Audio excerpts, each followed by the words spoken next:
ഈശോ മിശിഹായ്ക്ക് സ്തുതിയായിരിക്കട്ടെ. ആണ്ടുവട്ടം 2-ാം ഞായർ. ഇന്ന് നമ്മൾ ധ്യാനിക്കുന്നത് വിശുദ്ധ യോഹന്നാൻ്റെ വിശുദ്ധ സുവിശേഷം 1-ാം അധ്യായം 29 മുതൽ 34 വരെയുള്ള വാക്യങ്ങളാണ്.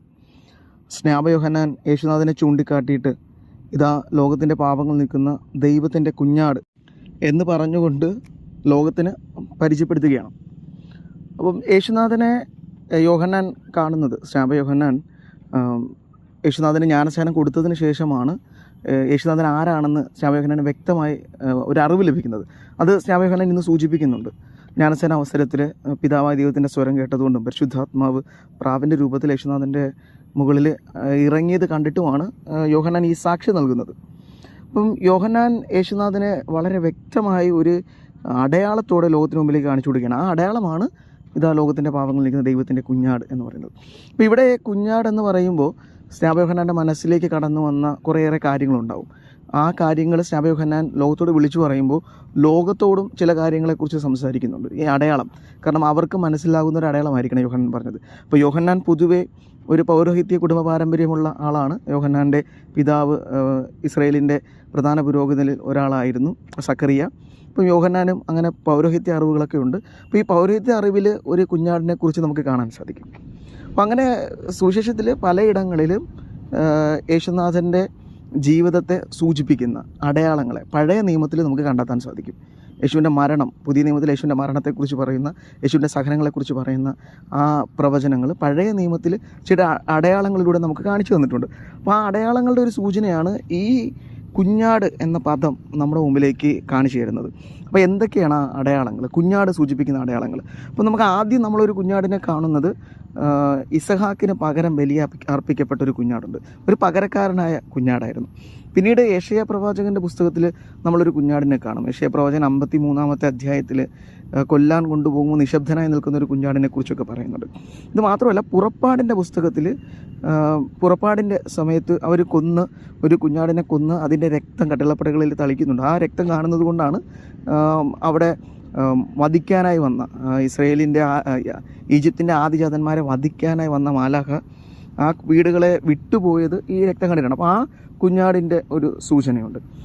പിന്നീട് നമ്മൾ വരുമ്പോൾ ഇസ്രായേലിൻ്റെ എല്ലാ ദിവസവും ദേവാലയത്തിൽ ബലിയർപ്പിക്കപ്പെട്ടിരുന്ന കുഞ്ഞാടുകളുണ്ട്. എല്ലാ ദിവസവും ബലിയർപ്പണമുണ്ട്. അപ്പോൾ അതിന് കുഞ്ഞാടുകളാണ് ബലിയർപ്പിച്ചിരുന്നത്. പിന്നെ മാത്രമല്ല, ദ ഡേ ഓഫ് അറ്റോയിൻമെൻറ്റ് എന്ന് പറയുന്ന, അല്ലെങ്കിൽ പാപപരിഹാരത്തിൻ്റെ ദിനം എന്ന് പറയുന്ന ഒരു ദിനത്തിൽ അവർ ഒരു കുഞ്ഞാടിനെ കൊണ്ടുവന്ന് ഇസ്രായേൽ ജനത്തിൻ്റെ മുഴുവൻ പാപങ്ങളും ആ കുഞ്ഞാടിൻ്റെ മേൽ ആരോപിച്ച് അതിനെ കൊല്ലുന്ന ഒരു പതിവുണ്ടായിരുന്നു. മാത്രമല്ല, ഒരു കുഞ്ഞാടിനെ ഇതുപോലെ പാപങ്ങളൊക്കെ ആരോപിച്ച് മരുഭൂമിയിൽ വിജനതയിലേക്ക് ഉപേക്ഷിക്കുന്ന ഒരു പതിവും ഇസ്രായേലിനുണ്ട്. അപ്പോൾ ഇങ്ങനെ ഒത്തിരിയേറെ കുഞ്ഞാടുകൾ നമുക്ക് കാണാൻ സാധിക്കും. ഈ കുഞ്ഞാടുകളെല്ലാം യേശുനാഥൻ്റെ ഒരു സൂചനയാണ്. അപ്പോൾ ഈ കുഞ്ഞാടുകളുടെയൊക്കെ പ്രത്യേകത എന്ന് പറയുന്നത്, ആ കുഞ്ഞാടുകളെ ബലിയർപ്പിച്ചിരുന്നതോ അല്ലെങ്കിൽ ബലിക്കായി ഉപയോഗിച്ചതോ കുഞ്ഞാടുകൾക്ക് വേണ്ടിയല്ല, മനുഷ്യരുടെ പാപങ്ങൾക്ക് പരിഹാരമാകാൻ വേണ്ടിയാണ്.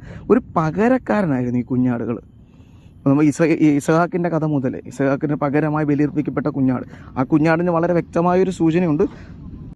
മുള്ളുകൾക്കിടയിൽ കൊമ്പ് ഉടക്കി കിടക്കുന്ന കുഞ്ഞാട്. അപ്പോൾ ആ കുഞ്ഞാട് ക്രിസ്തുനാഥന് ക്രൂശിക്കപ്പെട്ട മുള്ളുകളുടെ കിരീടം ഏറ്റുവാങ്ങിയ യേശുനാഥൻ്റെ ഒരു വ്യക്തമായ സൂചനയൊക്കെ ആയിട്ട് നമുക്ക് വ്യാഖ്യാനിക്കാൻ കഴിയും. അപ്പോൾ അങ്ങനെ പകരക്കാരനായ യേശുനാഥനാണ്. അപ്പോൾ യോഹന്നാൻ നമ്മളോട് പറയുന്നതും ഇതും പകരക്കാരനാണെന്നാണ്. ഇത് ആർക്ക് പകരക്കാരനാണ്? ഇത് നമ്മുടെ ഓരോരുത്തരുടെയും പാപങ്ങൾക്ക് പരിഹാരമായ ഒരു പകരക്കാരനാണ്. നമുക്ക് പകരം ക്രൂശിക്കപ്പെടാൻ പോകുന്നത്. കാര്യം പാപം ചെയ്തത് നമ്മളാണ്. നമുക്ക് പകരം ആ പാപങ്ങളൊക്കെ ഏറ്റെടുത്ത യേശുവിൻ്റെ സ്നേഹത്തെയാണ് ഈ കുഞ്ഞാടിൻ്റെ പദം കൊണ്ടുവരുന്നത്. അപ്പോൾ ഈ കുഞ്ഞാടിൻ്റെ പ്രത്യേകത, ഈ കുഞ്ഞാടിന് പരിഭവങ്ങളോ പരാതികളോ ഇല്ല. അപ്പോൾ അത് നമ്മൾ കാണുന്നുണ്ട്. കുരിശിൽ കിടക്കുമ്പോൾ, കുരിശ് മരണത്തിന് തൊട്ടു മുമ്പ് യേശുനാഥൻ പ്രാർത്ഥിക്കുന്നത് ഇങ്ങനെയാണ്: പിതാവേ, ഇവരോട് ക്ഷമിക്കണം, ഇവർ ചെയ്യുന്നത് എന്തെന്ന് അറിയുന്നില്ല.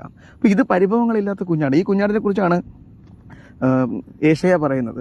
കൊല്ലാൻ കൊണ്ടുപോകുമ്പോൾ നിശബ്ദനായി നിൽക്കുന്ന കുഞ്ഞാട്. ആ കുഞ്ഞാട് പരിഭവങ്ങളില്ല, അവൻ തയ്യാറാണ്. അപ്പോൾ ഇത് ജീവൻ കൊടുക്കാൻ, ബലി കൊടുക്കാൻ യേശുനാഥൻ വന്നതിൻ്റെ വലിയൊരു സൂചനയാണ്. എത്രമാത്രം വലിയ സ്നേഹമാണ് അവൻ നമ്മളോട് കാണിച്ചതെന്ന് ഈ പദം കാണിക്കുന്നുണ്ട്. അപ്പോൾ യേശുവിന് വളരെ വ്യക്തമായി അറിയാം താൻ തന്നെയാണ് ലോകത്തിൻ്റെ പാപങ്ങൾ നീക്കാനിരിക്കുന്ന കുഞ്ഞാട്. അപ്പോൾ അങ്ങനെ വ്യക്തമായ ജീവിതം നമുക്ക് തന്നെ നൽകിക്കൊണ്ട് അവിടെ നിന്ന് ആ ബലി പൂർത്തീകരിക്കുകയാണ്. അപ്പോൾ യേശുനാഥൻ ഒരു പകരക്കാരനാണ്, നമുക്ക് വേണ്ടിയാണ് മരണം വരിച്ചത്, അത് അവിടെ നിന്ന് പൂർണ്ണ അറിവോടെയാണ് സ്വീകരിച്ചത് എന്നൊക്കെയുള്ള വലിയ സൂചനയാണ് ഈ പദം നമുക്ക് മുമ്പിലേക്ക് വെച്ച് നീട്ടുന്നത്. അപ്പോൾ ഇന്നത്തെ സുവിശേഷം നമ്മളോട് പറയുന്നത് ഇത് തന്നെയാണ്. ഞാൻ ഇന്ന് ജീവിക്കുന്നത് ക്രിസ്തു പകരമായി അവൻ്റെ ജീവൻ നൽകിയത് കൊണ്ടാണ്. അപ്പോൾ എൻ്റെ ജീവിതം യേശുനാഥൻ എനിക്ക് നൽകിയ വലിയൊരു ദാനമാണ് എന്നുള്ളൊരു ഓർമ്മ കൂടെയാണ് ഈ സുവിശേഷം. അതുമാത്രമല്ല എൻ്റെ ജീവിതത്തിൻ്റെ വിലയെക്കുറിച്ചുകൂടെ സുവിശേഷം നമുക്ക് ഓർമ്മിപ്പിക്കുന്നുണ്ട്. കാരണം യേശുവിനെ വിലയായി നൽകിയാണ് ഞാൻ ഇന്ന് ജീവിക്കുന്നത്.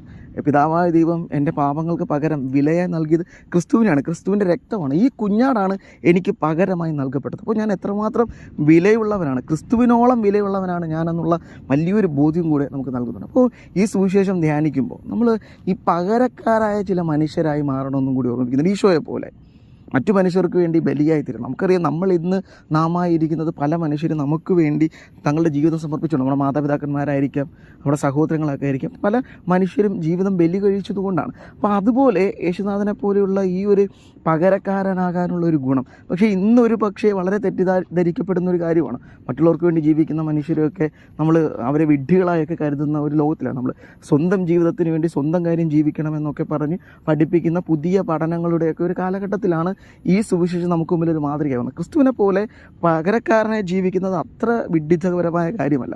അത് നമ്മളെ ക്രിസ്തുവിനെ പോലെയുള്ള ഒരു മനുഷ്യനാക്കി മാറ്റുമെന്നാണ്. ക്രിസ്തുവിനെ അനുകരിക്കാനാണല്ലോ നമ്മൾ വിളിക്കപ്പെട്ടിരിക്കുന്നത്. അപ്പോൾ നമുക്ക് ചുറ്റിലുമുള്ള മനുഷ്യർക്ക് വേണ്ടി ജീവിതത്തിൽ ചില നന്മകളൊക്കെ അവർക്ക് വേണ്ടി ചെയ്യുന്ന മനുഷ്യരാകാൻ നമുക്ക് കഴിയണമെന്ന് കൂടെ സുവിശേഷം നമ്മെ ഓർമ്മിപ്പിക്കുന്നുണ്ട്. അപ്പം വളരെ മനോഹരമായ ഒരു സംഭവം, ഒരു കുട്ടി, അവന് ഏതാണ്ട് 6 or 7 വയസ്സുള്ളൊരു കുട്ടിയാണ്. അവനൊരു ചെറിയൊരു പട്ടിക്കുട്ടിയുണ്ട്. അപ്പം അവൻ ഈ പട്ടിക്കുട്ടിയോടൊപ്പം അവൻ്റെ അപ്പനും അമ്മയായിട്ടൊരു ചെറിയൊരു യാത്ര പോയതാണ്. അപ്പോൾ യാത്രക്കിടയിൽ ഒരു ചെറിയൊരു അപകടം സംഭവിച്ചിട്ട് അപ്പനും അമ്മയും ഹോസ്പിറ്റലിൽ അഡ്മിറ്റായി. അപ്പോൾ ഈ കുട്ടിക്ക് വലിയ പരിക്കുകളൊന്നുമില്ല. അപ്പോൾ അവൻ പരിക്കുകളില്ലാതെ അവൻ്റെ ബന്ധുമിത്രാദികളുടെ അടുക്കലാണ്.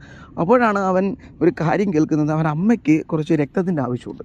അപ്പോൾ അവരുടെ ബന്ധുക്കൾ ഇത് പറയുന്നത് കേൾക്കുന്നുണ്ട്. അപ്പം ഇവനറിയാം ഇവൻ്റെ അമ്മയുടെ രക്തം ഗ്രൂപ്പും ഇവൻ്റെ രക്തഗ്രൂപ്പ് ഒന്നാണെന്ന് ഇവൻ എപ്പോഴും അറിഞ്ഞിട്ടുണ്ട്, ഇവനറിയാം. അപ്പോൾ ഇവനിങ്ങനെ കേൾക്കുന്നുണ്ട്, രക്തം വേണം, അത്യാവശ്യമാണ്, രക്തം കിട്ടിയില്ലെങ്കിൽ അമ്മ മരിക്കും എന്നൊക്കെ പറഞ്ഞ് ഇവൻ കേൾക്കുന്നുണ്ട്. അപ്പോൾ ഇവൻ കുറച്ച് കഴിഞ്ഞ് അവിടെ നിന്നൊക്കെ മാറി ഈ അമ്മയെ പരിശോധിക്കുന്ന ഡോക്ടറിൻ്റെ അടുത്തെത്തിയിട്ട് അവൻ പറഞ്ഞു, ഡോക്ടറെ, അമ്മയ്ക്ക് ഞാൻ രക്തം കൊടുക്കാം, പക്ഷേ എനിക്ക് എന്തെങ്കിലും സംഭവിച്ചു കഴിഞ്ഞാൽ എൻ്റെ ഈ പട്ടിക്കുട്ടിയെ ഡോക്ടർ തന്നെ അമ്മയെ ഏൽപ്പിക്കണം. അപ്പം ഇവൻ വളരെ അമ്മയോടുള്ള സ്നേഹം കൊണ്ട് ഇവൻ വന്നതാണ്. അപ്പോൾ ഡോക്ടർ പറയുന്നുണ്ട്, അതെന്താണ് മോനെ, നിനക്ക് എന്തെങ്കിലും പറ്റിയാലെന്ന് പറയുന്നത്. അപ്പം അവൻ പറയുന്ന അവൻ്റെ ധാരണ ഈ രക്തം കൊടുത്തു കഴിഞ്ഞാൽ ഇവൻ മരിച്ചു പോകുമെന്നാണ് ഇവൻ കരുതിയിരുന്നത്. അതായത് ഇവൻ്റെ ശരീരത്തിലുള്ള രക്തം മുഴുവനും എടുത്ത് അമ്മയ്ക്ക് കൊടുത്ത് അമ്മ രക്ഷപ്പെടും. അപ്പോൾ ഇവൻ സ്വാഭാവികമായി രക്തം നഷ്ടപ്പെടുമ്പോൾ മരിക്കുമല്ലോ. അപ്പോൾ അങ്ങനെ ഒരു ചിന്തയാണ്. അപ്പോൾ ഇവനറിയാം രക്തം കൊടുത്താൽ മരിക്കും എന്ന അറിവോടാണ് ഇവൻ ഡോക്ടറിനോട് എന്ന് പറയുന്നത്, ഡോക്ടറെ, അമ്മയ്ക്ക് രക്തം കൊടുക്കാൻ ഞാൻ തയ്യാറാണ്. ഇത് ഒരു 7ാം ക്ലാസ്സിൽ പഠിക്കുന്ന 7 വയസ്സുള്ളൊരു കുഞ്ഞാണെന്ന് ഓർക്കണം. അപ്പം ഇവൻ പകരക്കാരനാകാൻ തയ്യാറാണ്. അവന് അതിനെക്കുറിച്ച് വലിയ ധാരണയില്ലെങ്കിലും അവൻ്റെ ധാരണയിൽ അവൻ അമ്മയ്ക്ക് വേണ്ടി മരിക്കാൻ പോലും തയ്യാറായിരിക്കുകയാണ്. അപ്പോൾ ഇതുപോലുള്ള നിഷ്കളങ്കമായ സ്നേഹം ഇന്ന് ലോകത്ത് നഷ്ടപ്പെട്ടുകൊണ്ടിരിക്കുകയാണ്. പക്ഷേ യേശുനാഥൻ നമ്മളോട് പറയുന്നത് ആ സ്നേഹത്തിലേക്ക് തിരികെ പോകാനാണ്. ഇതുപോലുള്ള നിഷ്കളങ്കമായ സ്നേഹമാണ് ഈ ലോകത്തിൽ നിന്ന് നിലനിർത്തുന്നത്. പല മനുഷ്യരും പലർക്ക് വേണ്ടിയും പകരക്കാരായതുകൊണ്ടാണ് പല മനുഷ്യരും ജീവിതത്തിൻ്റെ വലിയ നിലകളിൽ എത്തിച്ചേരാൻ കഴിഞ്ഞിട്ടുള്ളത്. അപ്പോൾ യേശുനാഥൻ നമുക്ക് നൽകുന്ന വലിയൊരു പാഠം അത് തന്നെയാണ്. ക്രിസ്തുവിനെ പോലെ പകരക്കാരനായി മറ്റു മനുഷ്യരെ കൈപിടിച്ചുയർത്തുന്ന മനുഷ്യരായി മാറാനുള്ള ബലവും കൃപയും നമുക്കുണ്ടാവാൻ പ്രാർത്ഥിക്കും. യേശുനാഥൻ അതിന് നമ്മെ സഹായിക്കട്ടെ.